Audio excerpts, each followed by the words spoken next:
اللهم صل على محمد وآل محمد. بسم اللہ الرحمن الرحیم. الحمد للہ وکفی والسلام علی عبادہ الذین اصطفی. اما بعد فقد قال اللہ سبحانہ وتعالی فی محکم کتابہ المبین. بسم اللہ الرحمن الرحیم. قل هو اللہ احد اللہ الصمد لم یلد ولم یولد ولم یکن لہ کفوا احد. عزیزان محترم، سورہ اخلاص کی تلاوت کا شرف حاصل کیا گیا. اس سورہ میں پروردگار عالم نے پیغمبر اکرم کو یہ حکم دیا کہ تم پیغام توحید بندوں تک ان لفظوں میں پہنچا دو. قل، کہو، هو اللہ، کہ وہ اللہ، احد، ایک ہے. اللہ الصمد، اللہ صمد ہے یعنی بے نیاز ہے.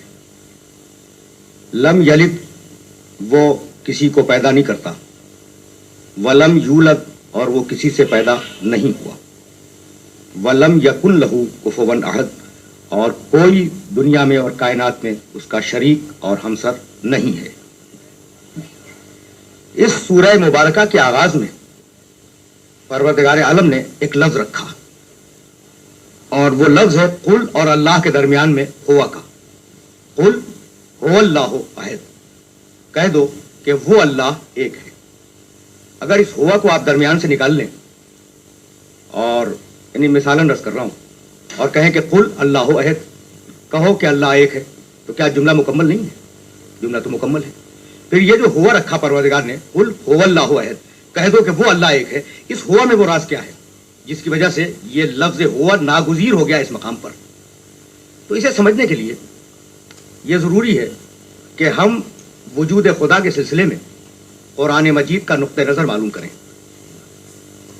عجیب بات یہ ہے کہ قرآن مجید کو آپ شروع سے آخر تک ملاحظہ فرما لیں تو آپ کو یہ اندازہ ہوگا کہ پروردگار بالاستقلال اپنے وجود پر کوئی دلیل نہیں دیتا قرآن میں. یعنی خدا کے وجود پر آپ کو کوئی دلیل مل جائے قرآن میں تو وہ ضمنی تو ہو سکتی ہے، مستقل بذات کوئی دلیل پروردگار نے اپنی ذات کے لیے قرآن میں نقل نہیں فرمائی. اس کا سبب کیا ہے؟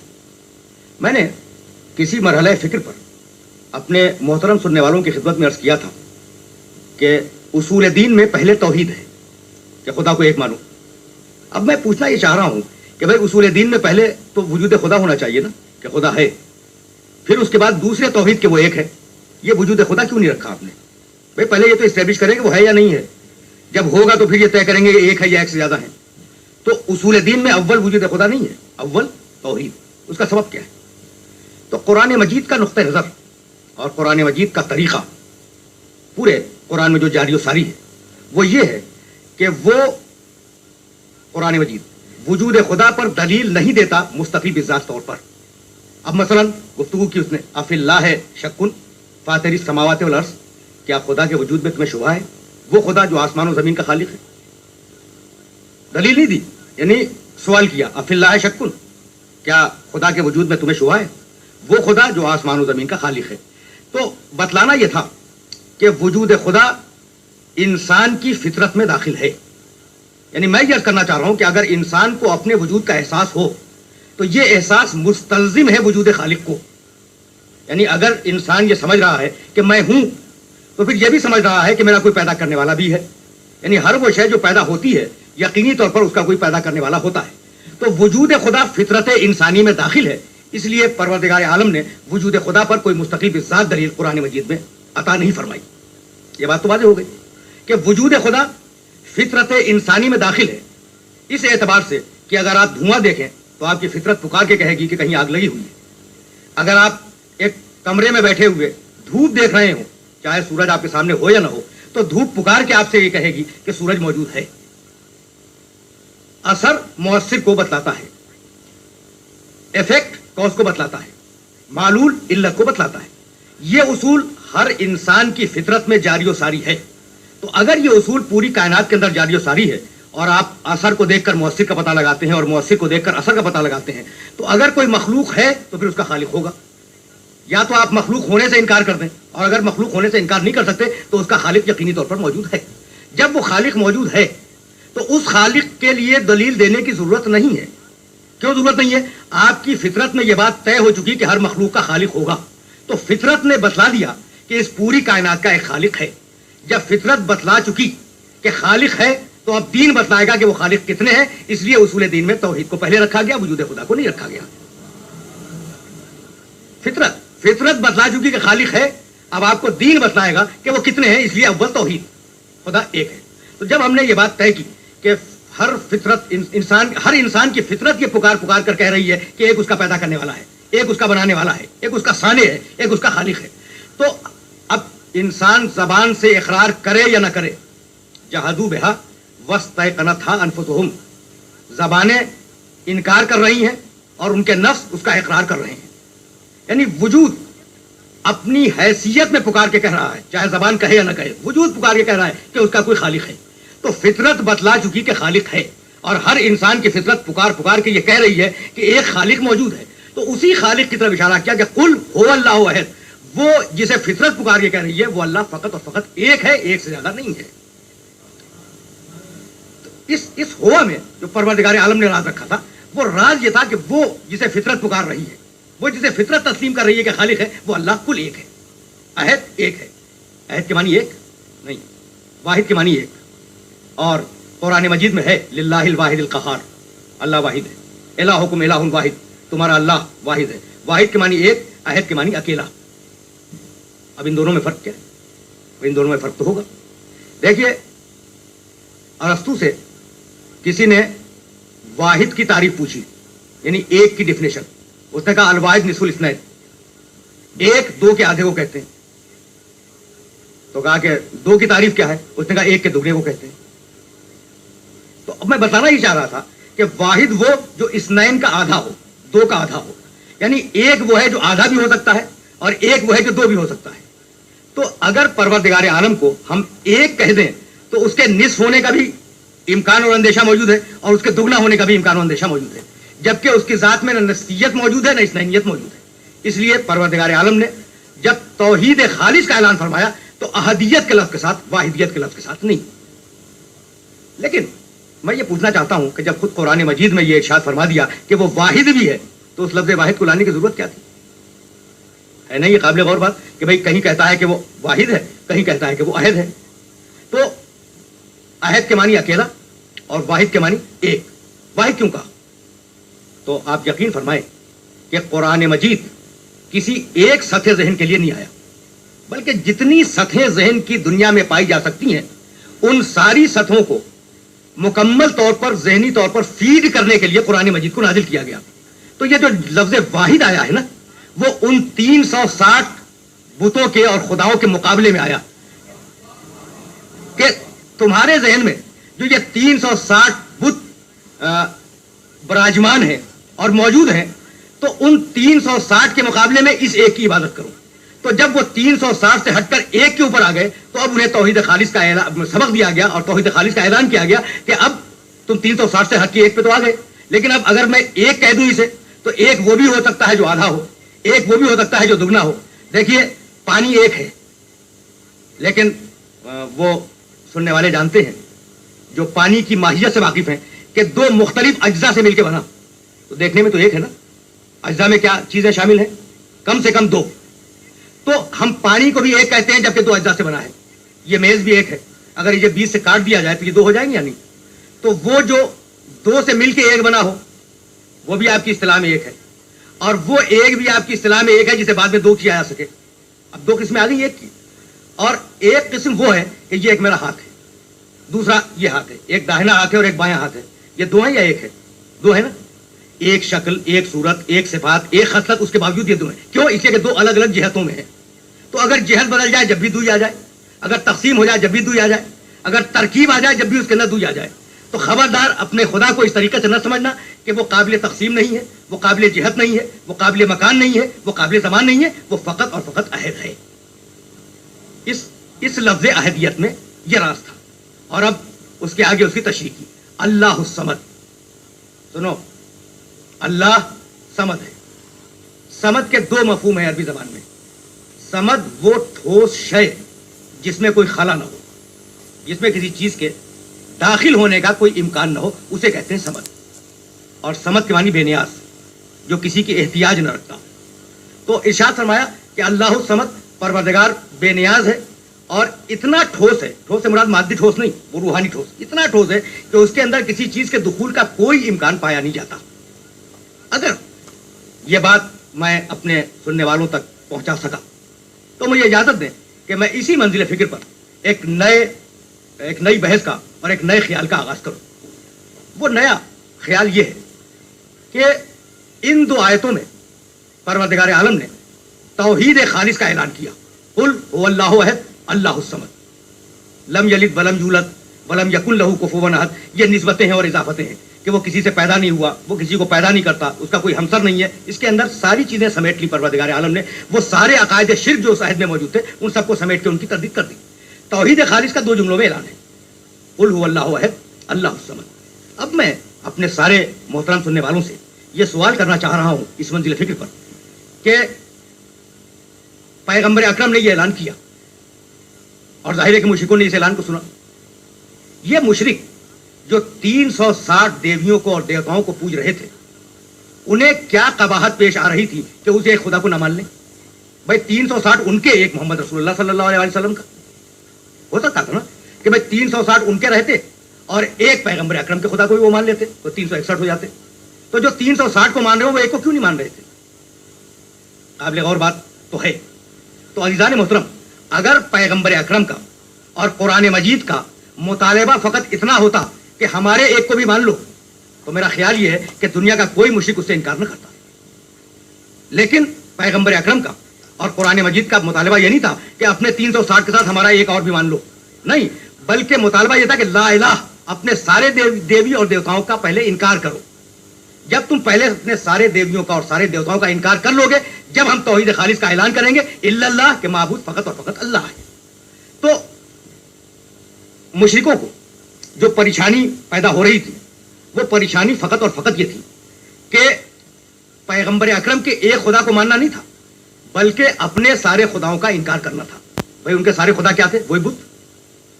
توجہات مت بھول رہے ہیں, بت تھے نا سارے خدا. تو کلمے میں کیا بتوں کا انکار ہے؟ لا صنم الا اللہ ہے, کہ کوئی بت اللہ نہیں ہے سوائے معبود کے. لا صنم الا اللہ نہیں, کلمہ یہ نہیں ہے نا. لا الہ, اگر فقط صنم کی نفی ہوتی تو فقط اور فقط وہ دیوی اور دیوتا اس نفی کے رینج میں آ جاتے جو وہاں پہ رکھے ہوئے تھے. وہ جو اقتدار کا بت ہے وہ الگ ہو جاتا, وہ جو سرمایہ کا بت ہے وہ الگ ہو جاتا, وہ جو بڑی طاقتوں کا بت ہے الگ ہو جاتا. اس لیے لفظ الہ کو رکھ کر سارے بتوں کی نفی کی کہ جو تمہارے نفس کے اندر ہو یا تمہارے نفس کے باہر ہو, پہلے ان سارے خداؤں کی نفی کرو. جب ان سارے خداؤں کی تم نفی کر لو گے, جب تم ہمارے خدا کو مان سکتے ہو, ورنہ ہمارے خدا کو تسلیم نہیں کر سکتے. اور مشرک کے لیے سب سے بڑی پریشانی یہی تھی. یعنی میں عرض یہ کرنا چاہ رہا ہوں, دیکھیے بڑا عجیب و غریب جملہ ہے, میں عرض یہ کرنا چاہ رہا ہوں کہ مسئلہ یہ نہیں تھا کہ پیغمبر کے ایک خدا کو مان لو. مسئلہ یہ تھا کہ خدا کو ایک مان لو. یعنی جتنا فرق ان دونوں لفظوں میں ہوگا اتنا ہی فرق پیغمبر اکرم کی توحید میں اور ان کے عقیدہ شرک میں ہوگا. یعنی ایک خدا کو ماننا نہیں تھا بلکہ خدا کو ایک ماننا تھا. تو اس خدا کے ایک ماننے کی وجہ سے انہوں نے کہا کہ ہم اپنے نہ دیویوں کا انکار کریں گے نہ دیوتاؤں کا انکار کریں گے, بلکہ ہم اپنے عقیدہ شرک پر قائم رہیں گے. تو سارا جو جھگڑا تھا, ساری جو نزاع تھی, وہ لا الہ پر تھی, الا اللہ پہ نہیں تھی. لیکن جو بات میں آج کی حد تک آپ کی خدمت میں پیش کرنا چاہ رہا ہوں, وہ بات فقط اور فقط اتنی ہے کہ سارا جھگڑا, ساری نزاع اور سارا تصادم الا اللہ پہ نہیں ہے. بھائی اگر ایک خدا ہے تو چلو 360 ان کے اور ایک ان کا مل کے بات ہو سکتی, تو الا اللہ پہ جھگڑا نہیں ہے, سارا جھگڑا لا الہ پر ہے. پیغمبر نے کوڑا برداشت کیا لا الہ کی خاطر, پیغمبر کی راہ میں کانٹے بچھائے گئے, برداشت کرتے رہے لا الہ کی خاطر. پیغمبر نے اپنے رشتہ داروں کی لاشیں جنگ احد کے میدان میں دیکھی لا الہ کی خاطر. ابھی الا اللہ پہ گفتگو نہیں ہے.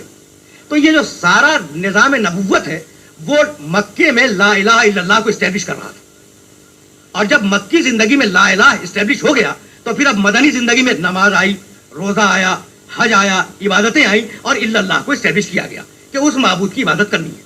تو توحید کے دو جز ہیں. پہلے سارے خداؤں کا انکار کرو اور پھر اس خدائے برحق کا اقرار کرو جو مستحق ہے عبادت کا.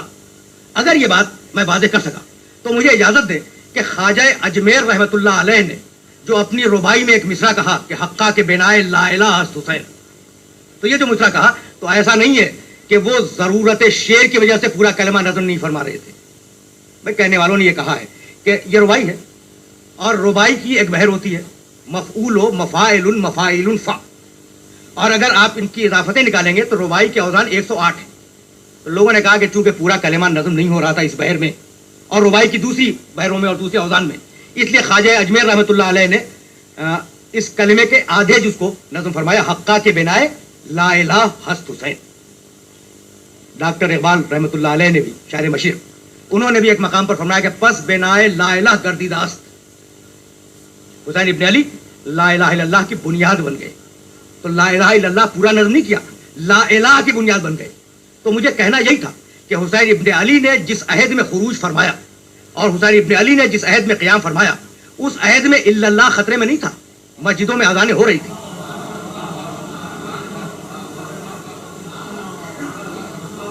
حسین ابن علی نے جس عہد میں قیام فرمایا ہے اس عہد میں الا اللہ خطرے میں نہیں تھا، مسجدوں میں اذانیں تھیں، نمازی موجود تھے، زکوٰۃ دی جا رہی تھی، حج کیا جا رہا تھا، لوگوں میں روح اسلام بیدار تھی، لوگ شریعت محمد پر عمل کر رہے تھے. خطرے میں لا الہ تھا، خطرے میں لا الہ تھا.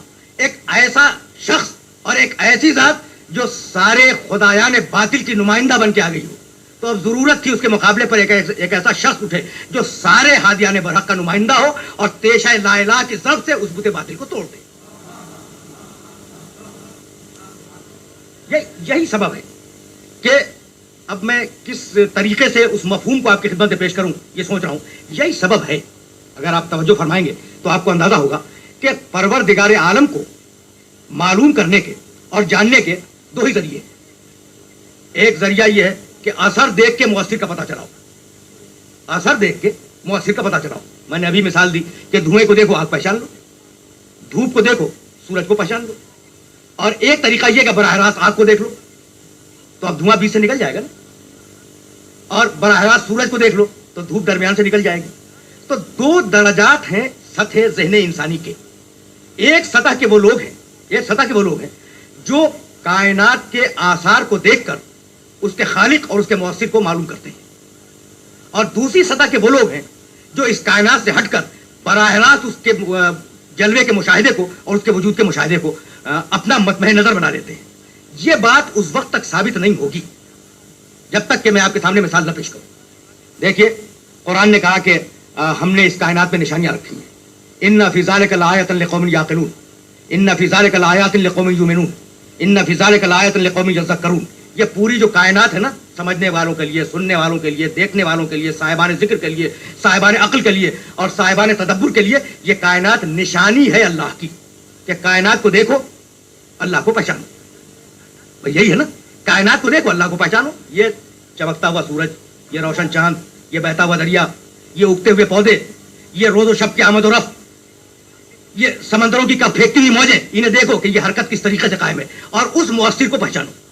وہ اب ایک طریقہ دے دیا، قرآن نے ایک طریقہ دیا کہ اثر کو دیکھو مؤثر کو پہچانو. تو سورج دیکھا ہم نے خدا کو پہچانا، چاند دیکھا ہم نے خدا کو پہچانا، زمین دیکھی ہم نے خدا کو پہچانا. یعنی قرآن نے طریقہ یہ بتلایا ہے. تو کائنات کو دیکھو خدا کو پہچانو، لیکن وہ مخلوق اول جسے اللہ نے کائنات سے پہلے پیدا کیا ہو، بھائی وہ کیا دیکھ کے پہچانے؟ وہ مخلوق اول سرکار دو عالم حضرت پیغمبر اکرم صلی اللہ علیہ وآلہ وسلم، وہ تو کائنات میں اول مخلوق ہے نا. نہ سورج ہے، نہ چاند ہے، نہ شجر ہے، نہ حجر ہے، نہ فرشتے ہیں، نہ آسمان ہے، نہ زمین ہے، نہ عرش ہے، نہ کرسی ہے. تو اب پیغمبر اکرم کس چیز کو دیکھ کے خدا کو پہچانے؟ تو اب ایک ہی صورت ہے اس سوال کی کہ پیغمبر اکرم نے براہ راست جلوہ رب دیکھا اور خدا کو پہچانا. تو کائنات کی واحد ذات ہے پیغمبر اکرم کی جس نے براہ راست جلوہ الہی کو دیکھا اور جلوہ الہی کو دیکھنے کے بعد اسے پہچانا. تو اب پیغمبر اکرم انتہائی قرب میں ہے خدا کے، اس لیے انتہائی معرفت رکھتے ہیں خدا کی. اب اگر کوئی شخص انتہائی قرب میں آ جائے پیغمبر اکرم کے تو وہ اسی انتہائی معرفت کے اوپر ہوگا. اسی دن کے لیے تو کہا تھا نا کہ حسین منی وانا من ہو، میں حسین سے ہوں، حسین مجھ سے ہے. یہ اتنا قریب ہے کہ جو مقام معرفت میرا ہے میری اتباع میں میری پیروی میں وہی مقام معرفت اس کا ہے. یہی سبب ہے کہ حسین ابن علی نے مقام عرفات پر کھڑے ہونے کے بعد جو دعا فرمائی ہے, طویل ترین دعا ہے دعاؤں کی تاریخ کی, اس میں ایک جملہ رکھ دیا, الہی ترددی فی الآثار یوجب بعد المزار. پروردگار میں جان رہا ہوں کہ اگر کوئی شخص اس دنیا کے آثار میں الجھ کے رہ جائے تو تجھ تک پہنچنے میں اسے دیر ہو جائے گی. بھائی آثار کے ذریعے جانے والا پروردگار عالم تک دیر میں پہنچے گا, اور جو آثار سے ہٹ کے براہ راست جانا چاہے اسے جلدی ہو جائے گی پہنچنے میں. اس کے بعد ارشاد فرمایا کہ متا غبت حتی تحتاج الی الدلیل یدل علیک. پروردگار تو غائب کب ہے, تو غائب کب ہے کہ میں تیرے لیے دلیل ڈھونڈ کے لاؤں تجھ تک پہنچنے کے لیے. پروردگار تو غائب کب ہے کہ میں تجھ تک دلیل ڈھونڈوں پہنچنے کے لیے. نہیں پروردگار. اس کے بعد ارشاد فرمایا یکون لغیرک من الظہور ما لیس لک. کیا تیرے غیر کے پاس یعنی ما سوی اللہ کے پاس ایسا ظہور ہے جو تیرے پاس نہیں ہے؟ نہیں پروردگار, دنیا کا طریقہ ہے کہ وہ کائنات سے تجھ تک پہنچتی ہے, اور میرا طریقہ یہ کہ میں تجھ سے کائنات کی طرف آ رہا ہوں. اور اس کے بعد ارشاد فرمایا امیت عین لا تراک. پروردگار وہ آنکھیں اندھی ہیں جو تجھے نہیں دیکھتی. تو بتلا دیا کہ اگر مقام قرب محمد میں کوئی شخص چلا جائے تو اس کے لیے وسیلوں کی ضرورت نہیں ہے, اس کے لیے واسطوں کی ضرورت نہیں ہے, اس کے لیے آثار کی ضرورت نہیں ہے, اس کے لیے دلائل و اسباب کی ضرورت نہیں ہے. وہ اگر مقام قرب محمد میں ہے تو وہ مقام قرب الہی کے اندر ہے. وآخر دعوانا ان الحمدللہ رب العالمین.